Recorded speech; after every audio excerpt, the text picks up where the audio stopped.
Olá, sejam bem-vindos. Nessa parte do workshop, nós iremos trabalhar o ponto que para nós é o mais importante em todo o processo de imigração, que são as formas legais de entrada e permanência em território português.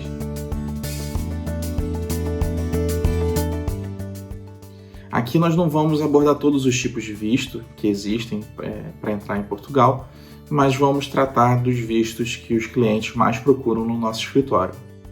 Bom, o visto D7 acaba sendo o visto mais procurado e que mais se adequa à maioria dos clientes. Isso porque o visto D1, por exemplo, que é o visto de trabalhador dependente, né? Se você for trabalhar para alguma pessoa em Portugal, você, no momento do pedido de visto, você já precisa ter um contrato de trabalho ou então uma promessa de contrato de trabalho, o que acaba sendo um pouco difícil de ter, porque acaba que o empregador em Portugal, ele muitas vezes não pode esperar, na maioria dos casos, não pode esperar o trâmite todo do pedido de visto.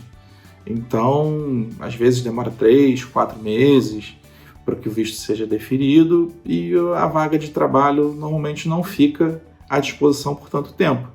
E aí acaba que os empregadores eles optam por pessoas que já estão em território português. Já o visto D2, que é um visto de trabalhador independente, ou seja, quem quer trabalhar por conta própria ou quer empreender, ele acaba sendo um pouco mais complexo, porque no momento do pedido de visto, você precisa já apresentar para Portugal que o seu negócio é viável, que a sua atividade é viável. Então você precisa apresentar um plano de negócios, já com uma estratégia de marketing, com o ponto comercial, você já precisa ter a empresa constituída, você já precisa ter o NIF, que é o número de identificação fiscal. Então você já precisa ter essa série de coisas para demonstrar, na hora do pedido de visto, que essa atividade ela é viável. E uma outra questão também do visto D2 é que durante o período do visto, você fica vinculado a essa atividade, a essa empresa. Ou seja, se a empresa não der certo, ou se não conseguir continuar com essa atividade, o seu visto está vinculado a ela. Então acaba que é um risco ainda maior, né? Já no visto D7, que é um visto destinado a pessoas aposentadas ou que sejam titulares de rendimento, e aí nesses rendimentos podem ser aluguéis de imóveis em seu nome, dividendos pagos por aplicações financeiras, royalties pagos pela titularidade de propriedade intelectual, e você precisa demonstrar, nesse caso, que você vai receber durante o período do visto, no mínimo 665 euros por mês. Vale lembrar que no momento do pedido do visto, você já precisa ter uma conta aberta em algum banco português, em Portugal, e que esse dinheiro, os 665 euros vezes 12, já estejam disponíveis na conta em Portugal. Isso eles fazem para poder evitar que você peça dinheiro emprestado para algum amigo, algum familiar, apresente para eles como se fosse um dinheiro próprio e depois que você volta em Portugal, você devolveria o dinheiro para essa pessoa. Então, é uma forma que eles encontraram de dificultar essa prática que vinha acontecendo. E aí muita gente pergunta, mas se eu entrar em Portugal com visto de titular de rendimento ou como aposentado, eu não vou poder trabalhar? Pode. Você pode trabalhar e aí por isso que esse visto acaba sendo o mais atraente para a maioria das pessoas.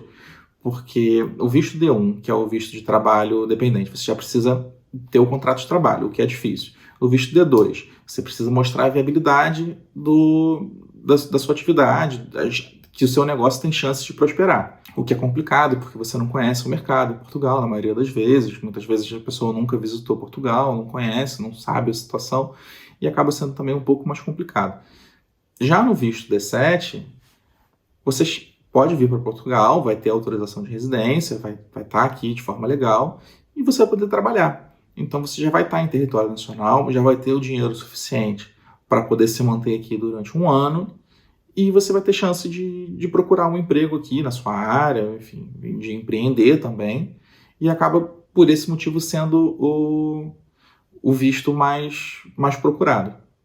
Só que um grande problema desse visto, não só desse visto, mas de todos os vistos, Você não pode, por mais até que no consulado eles defiram o seu visto, levando em consideração os 665 euros, quando você chegar em Portugal e for no CEF, que é o Serviço de Estrangeiros e Fronteiras, para eles emitirem a sua autorização de residência, muitas vezes 665 euros não são suficientes para que você se mantenha em Portugal.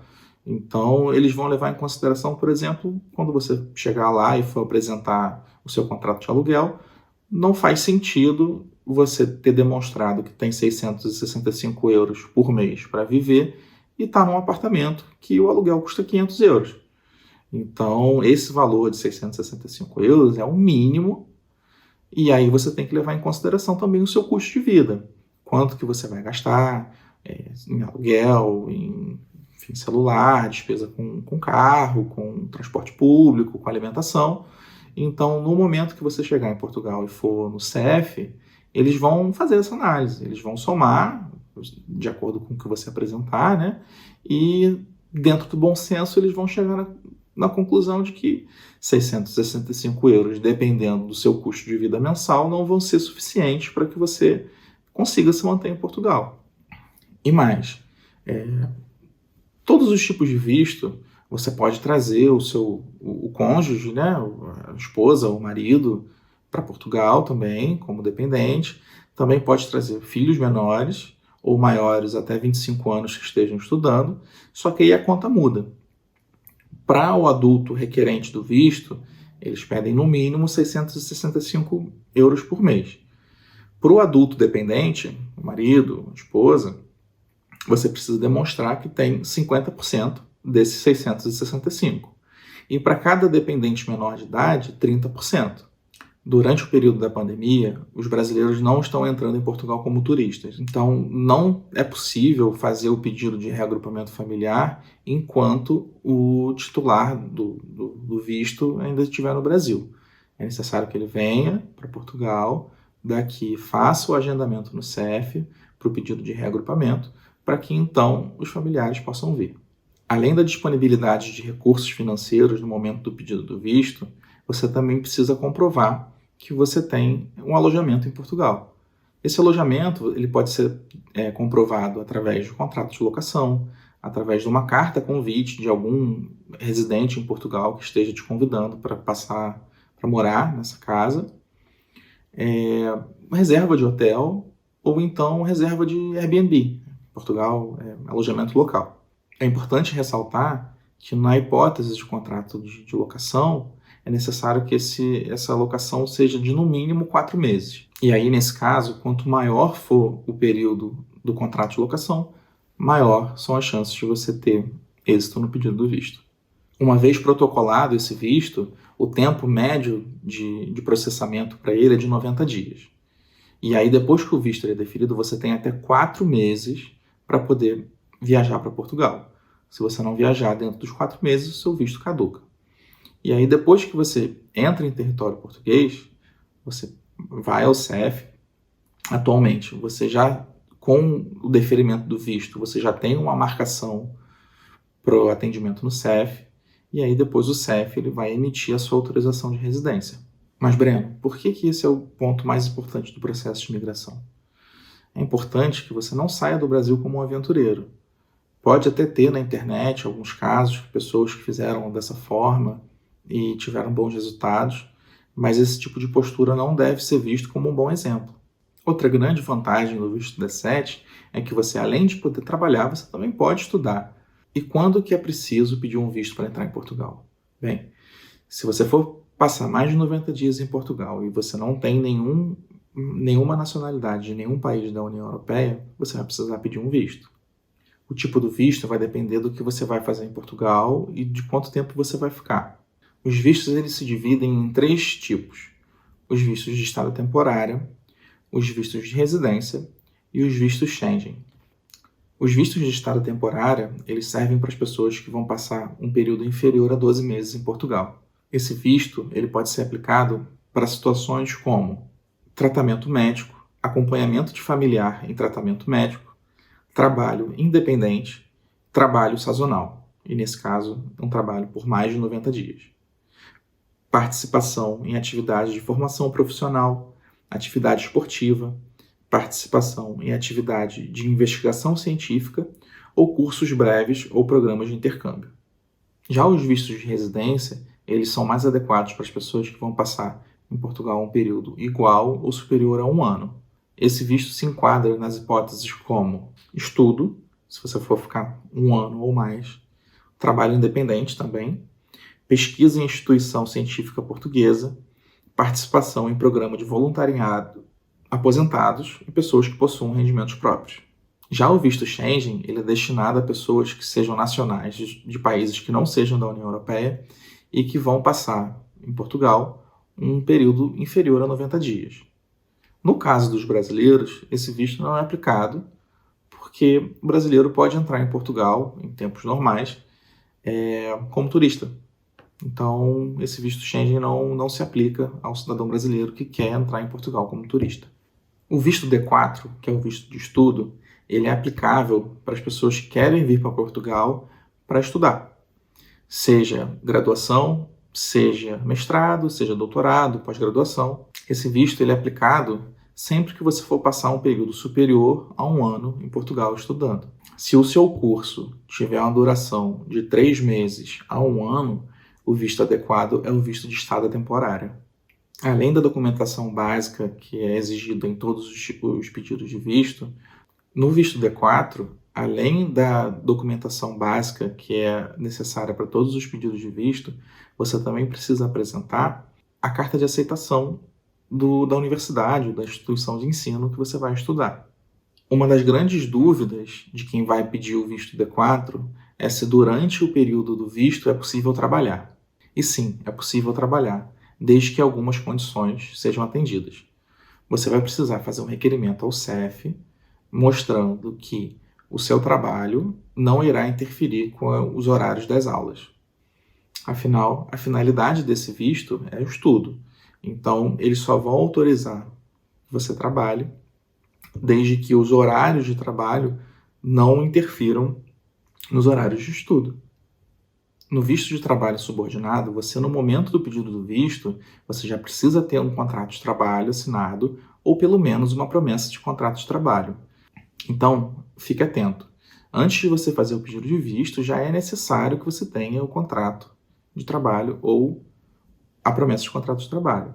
Porque se você não, em qualquer dos pedidos de visto, se você não tiver todos os documentos necessários, o visto vai ser indeferido e você vai ter que pagar, novamente, todas as taxas da VFS. No visto D2, que é o visto de empreendedor, no momento do pedido de visto, você já precisa demonstrar que a sua atividade que você pretende exercer em Portugal, ela é de alguma forma relevante para o país. E mesmo você demonstrando a relevância da sua atividade para Portugal, você também precisa demonstrar que você tem capacidade financeira para, independente do negócio prosperar ou não, que você vai ter condições de se manter em Portugal pelo período do visto. Para isso, mais uma vez, é necessário que você comprove pelo menos um salário mínimo português por mês, mas que você já leve em consideração também as suas despesas. Então, já no visto de empreendedor, você vai ter as despesas não só da sua moradia, do seu custo de vida normal, mas também as despesas do empreendimento em si, seja do aluguel, do imóvel que você vai exercer sua atividade, ou aluguel do escritório, ou então, enfim, as despesas com os funcionários. Então, é um visto que demanda um pouco mais de capacidade financeira até do que os outros. E aí, nesse pedido de visto de empreendedor, além dos documentos básicos que são apresentados em todos os pedidos de visto, você também precisa apresentar os documentos que são relativos ao negócio em si. Então, você tem que apresentar o plano de negócio, você tem que apresentar um estudo já de marketing, de viabilidade desse negócio, você já precisa apresentar documentos relativos ao ponto que você vai exercer atividade, os documentos relativos também ao registro da empresa. E aí, se a sua empresa ainda não estiver em funcionamento em Portugal, você precisa pelo menos demonstrar a sua intenção de investir no país e todos os documentos que são relativos à capacidade financeira. Caso vocês tenham interesse em algum tipo de visto que nós não tenhamos abordado aqui nesse vídeo, pode mandar um e-mail para o endereço que está aqui em algum lugar na tela, que nós teremos toda a satisfação em poder ajudar.